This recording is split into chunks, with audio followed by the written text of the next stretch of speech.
بسم اللہ الرحمن الرحیم۔ السلام علیکم۔ شریعت اسلام میں جہاں بھی انسان کو کسی غیر اخلاقی عمل سے اجتناب کا حکم دیا گیا ہے تو اس عمل میں حکم الہی کی تعمیل کے ساتھ ساتھ انسان کا اپنا بھی کوئی نہ کوئی فائدہ ہوتا ہے، اور اس عمل مخالفت کی صورت میں جہاں انسان اللہ تعالیٰ کی نافرمانی کے عذاب میں مبتلا ہوتا ہے، وہیں پر اس دنیا میں بھی اسے بہت نقصان اٹھانا پڑتا ہے۔ جھوٹ ایک ایسی بیماری ہے کہ جس کی برائی سب پر واضح اور عیاں ہے، اور اس کی وجہ سے انسان دوسروں کی نظروں میں اپنا مقام و اعتبار کھو بیٹھتا ہے۔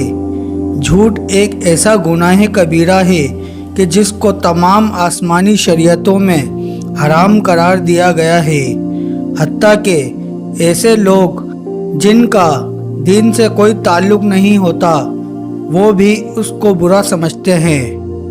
ایسی خبر دینا یا کسی کو ایسی بات بتانا جو صحیح نہ ہو جھوٹ کہلاتی ہے۔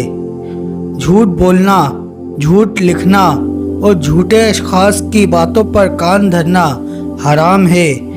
جس طرح معاشرہ اس برائی کو ناپسند کرتا ہے، اسی طرح خداوند کریم کی نظر میں بھی جھوٹے لوگوں کی کوئی عزت و منزلت نہیں ہے۔ چنانچہ ارشاد رب العزت ہوتا ہے۔ ترجمہ: پس تم لوگ بتوں کی پلیدگی سے اجتناب کرو اور جھوٹی باتوں سے پرہیز کرو۔ ایک اور مقام پر ارشاد رب العزت ہے۔ ترجمہ: جھوٹ تو وہی لوگ بولتے ہیں جو خداوند کریم کی آیتوں پر ایمان نہیں رکھتے۔ اگر ائمہ معصومین علیہ السلام کے فرامین کو بغیر مطالعہ کریں تو ہمیں جھوٹ اور جھوٹے شخص کی مذمت میں بے شمار احادیث ملتی ہیں، جن روایت سے معلوم ہوتا ہے کہ معصومین علیہ السلام اس کبھی عمل سے بالکل ہی راضی نہیں ہیں، جیسا کہ رسول خدا صلی اللہ علیہ وآلہ وسلم سے منقول ہے۔ سب سے بڑی خیانت یہ ہے کہ تیرا بھائی تجھ سے سچ بولے اور تو اسے جھوٹ بولے۔ اسی طرح امام محمد باقر علیہ السلام سے مروی ہے، جھوٹ ایمان کی بنیاد کو منہدم کر دیتا ہے، اور امام حسن عسکری سے منقول ہے کہ تمام برائیاں اگر ایک گھر میں ہوں تو اس کی چابی جھوٹ ہوگی۔ جھوٹا شخص کمزور ایمان اور خیانت کار ہوتا ہے، اور امیر المومنین علیہ السلام سے منقول ہے کہ مسلمان کو اس آدمی سے باز رہنا چاہیے جو اکثر جھوٹ بولتا ہو، کیونکہ جھوٹا آدمی اعتبار کھو دیتا ہے، اور اگر کبھی وہ سچ بھی بولے گا تو کوئی اس کا اعتبار نہیں کرے گا۔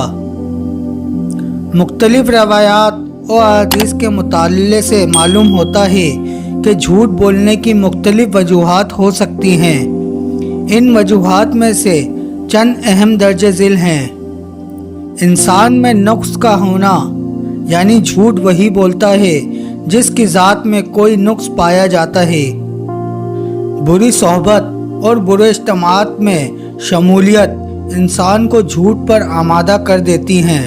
جھوٹ کی عاقبت و نقصان سے جاہل ہونے کی وجہ سے بھی انسان جھوٹ بولتا ہے۔